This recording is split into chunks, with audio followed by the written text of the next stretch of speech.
yeterdi bana. Ben geldim sana ama engeldi zaman. Kalbin buz gibi benden uzak.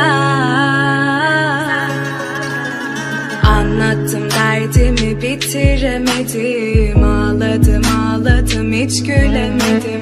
Son çare bu aşkımıza. Her yer karanlık ama korkma sarıl bana. Sevgilim yazdığım son satır bu sana. Sarıl da artık bitsin bu hasret. Her yer karanlık ama korkma sarıl bana. Sevgilim yazdığım son satır sana.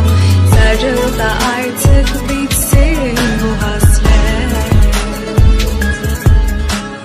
Kor gibi yaksan bile sar beni baştan yine. Su olup aksan bile sevgilim. Kor gibi yaksan yine sar beni baştan yine. Su olup aksan bile sevgilim.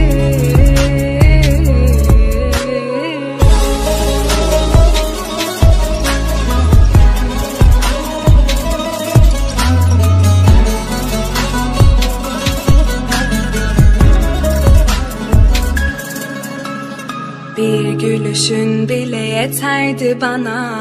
Ben geldim sana ama engeldi zaman. Kalbin buz gibi benden uzak. Anlattım derdimi bitiremedim. Ağladım ağladım hiç gülemedim.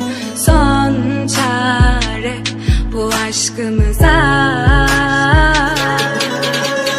Her yer karanlık ama korkma sarıl bana. Sevgilim yazdığım son satır bu sana. Sarıl da artık bitsin